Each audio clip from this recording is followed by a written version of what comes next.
क्या होगा अगर आपकी जिंदगी का सबसे अंधेरा पल ही आपके सबसे उजले भविष्य की शुरुआत बन जाए? टूटी दीवारों, संकरी गलियों और साधारण घरों वाले एक छोटे से गांव में, जहां सपनों से ज्यादा रोजी रोटी की चिंता होती है, वहीं रोमिला रहती थी। सिर्फ 10 साल की उम्र में एक हादसा उसकी आंखों की रोशनी छीन लेता है। रंग, चेहरे और दुनिया की हर खूबसूरती एक पल में उससे दूर हो जाती है। अब उसकी दुनिया सिर्फ स्पर्श, आवाज और एहसास तक सीमित रह जाती है। परिवार की सख्त सीख, सपने मत देखो, बस जीते जाओ, उसकी जीवन का सच बन जाती है। वक्त के साथ वो बड़ी तो होती है, लेकिन अकेलापन उसका साथ नहीं छोड़ता। माँ की मौत, पिता की कठोरता और घर में उपेक्षा उसे भीतर से तोड़ देती है।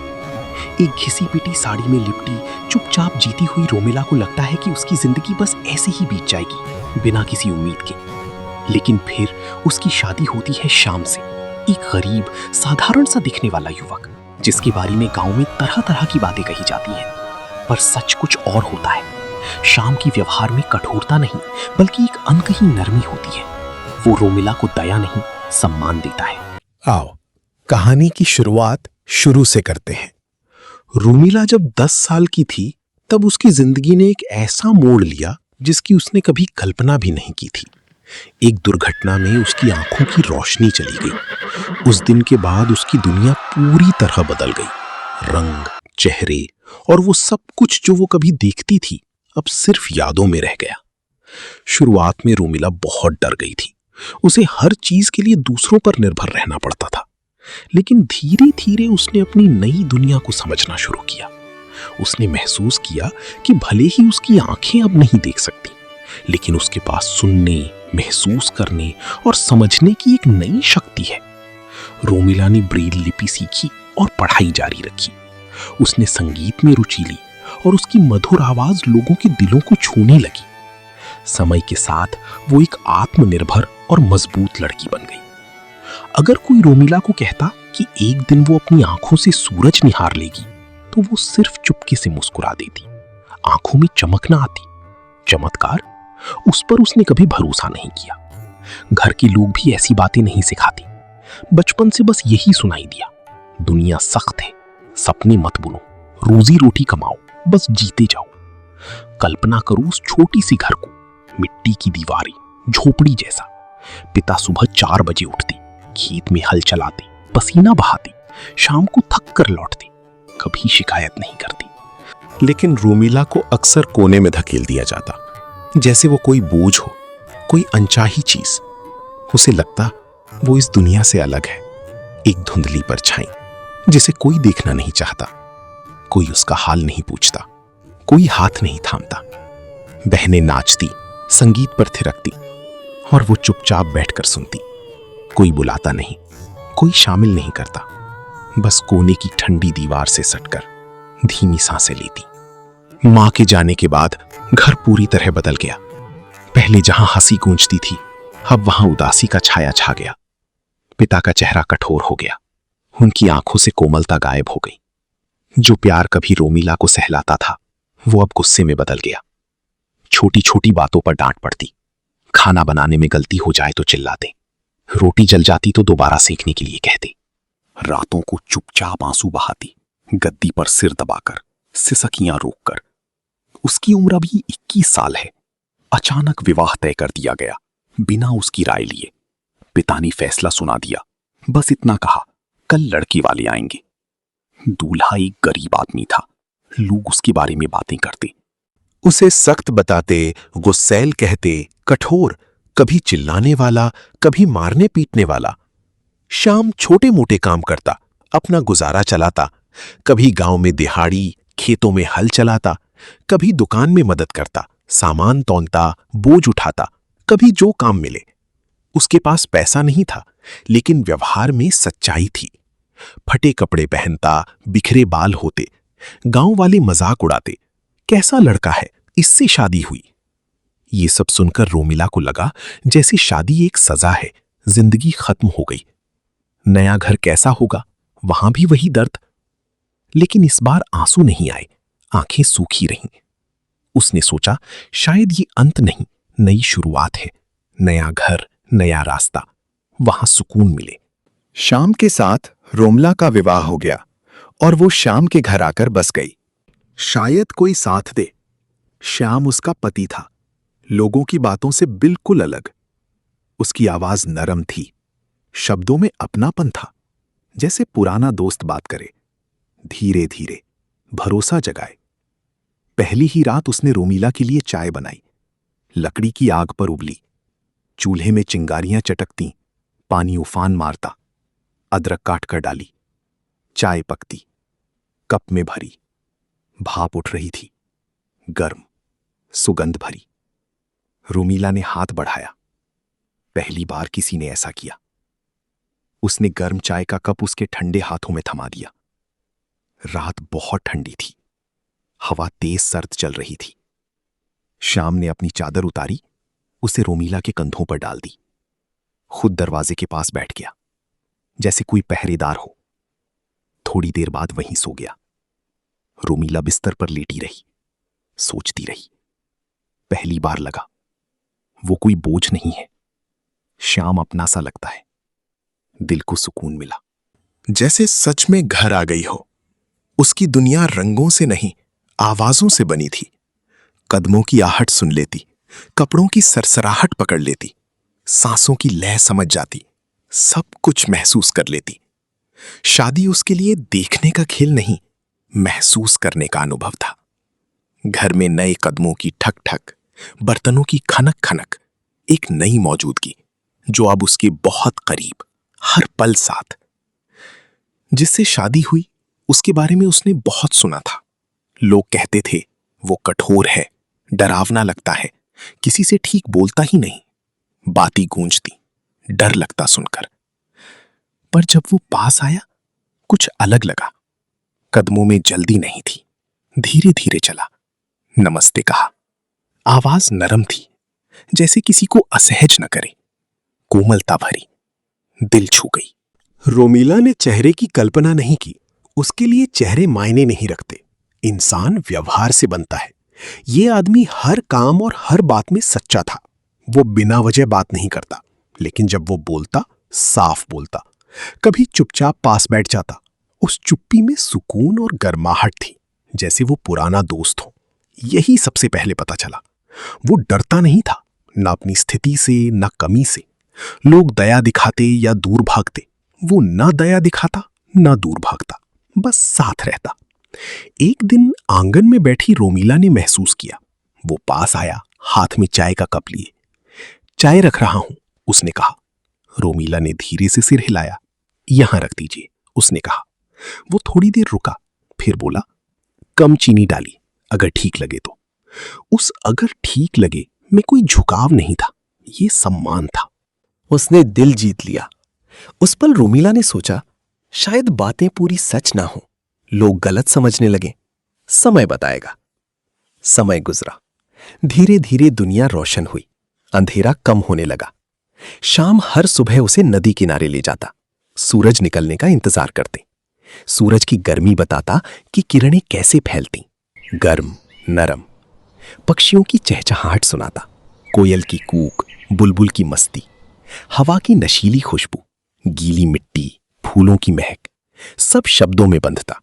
रोमिला सुनती, महसूस करती। वो हर चीज को नई निगाह से देखने लगी। साल भर बाद एक दिन वो जोर से हंसी। शाम मुस्कुराया, हाथ थामा। उसे समझ आया, जिंदगी देखने से नहीं, महसूस करने से जीती है, हर पल, पूरे दिल से। एक शाम उसने शाम से अतीत के बारे में पूछा। शाम कुछ पल चुप रहा, फिर बोला, मैं गरीब नहीं। ये सुनकर रोमिला चौंकी। शाम ने सच बताया। वो अमीर घर से था, सब कुछ छोड़ा। दिखावा और शान शौकत, सच्चा रिश्ता चाहिए था, यही उसका लक्ष्य था। उसकी आंखें नम हो गईं, उनके बीच विश्वास गहरा हो गया। ये संबंध पक्का और अटूट था। कुछ दिन बाद गांव में चिकित्सा का शिविर लगा। शहर से डॉक्टर रामलाल आए, जो मशहूर नेत्र सर्जन थे। कतार लंबी थी, लोग उम्मीद से भरे थे। शाम की बारी आई, लेकिन उसने तुरंत अपनी जगह उस कमजोर बूढ़े को दे दी। बूढ़े के कंधे पर हाथ रखा, धीरे से पानी का घूंट पिलाया, सहारा देकर कुर्सी तक ले गया। बूढ़ा आंखों में कृतज्ञता लेकर आंखें चुरा गया। डॉक्टर ने रोमिला की आंखें गौर से जांची, मिनट भर चुप रहे, फिर बोले, ऑपरेशन हो सकता है, लेकिन खतरा बहुत है। सफलता का चांस केवल 50% है। श्याम ने पल भर भी नहीं सोचा। उसने सीधा कहा, हम कोशिश जरूर करेंगे। एक छोटी से अस्पताल में ऑपरेशन शुरू हुआ। घंटे गुजरते गए। श्याम बाहर की बेंच पर बैठा। उसका दिल धड़क रहा था, मन सुस्त नहीं बैठा, पसीना टपक रहा था, हाथ थरथरा रहे थे। हर मिनट सालों जैसा लंबा लग रहा था। अंदर डॉक्टर सुई चुभ हो रहे थे, दवा डाल रहे थे, रोमिला को बेहोश रखा। सब कुछ सावधानी से किया गया। ऑपरेशन थिएटर का दरवाजा धीरे से खुला।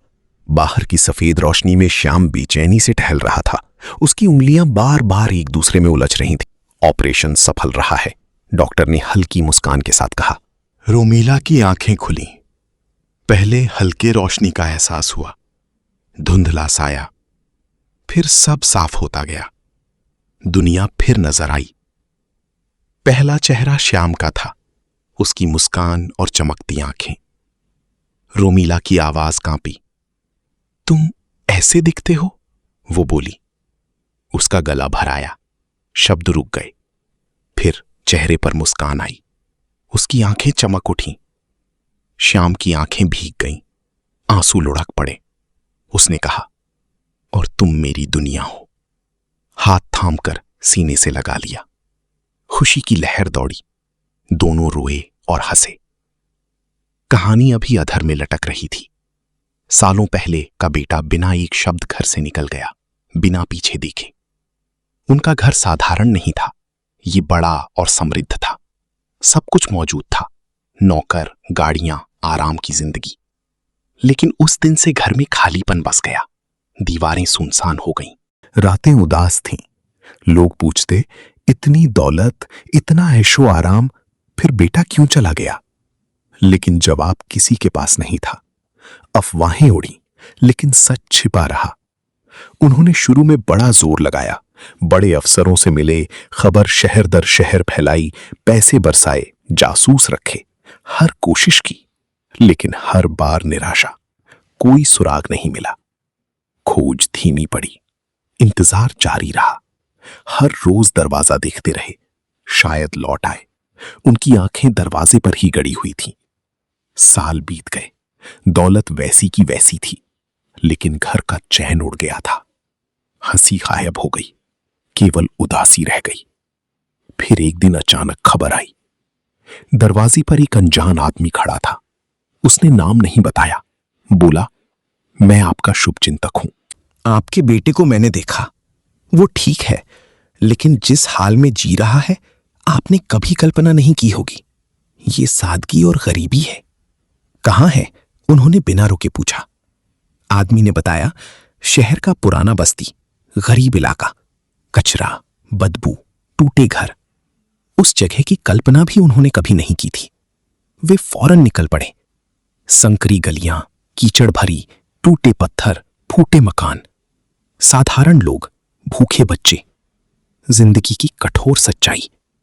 हर कदम पर अजनबी लग रहा था। ऐसा लगता था कि उनका बेटा उनकी दुनिया से कट चुका है। आखिरकार वो पता मिला।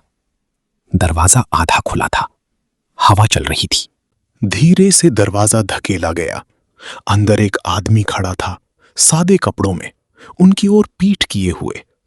वो किसी छोटे से काम में लगा हुआ था, मानो यही उसकी पूरी दुनिया हो।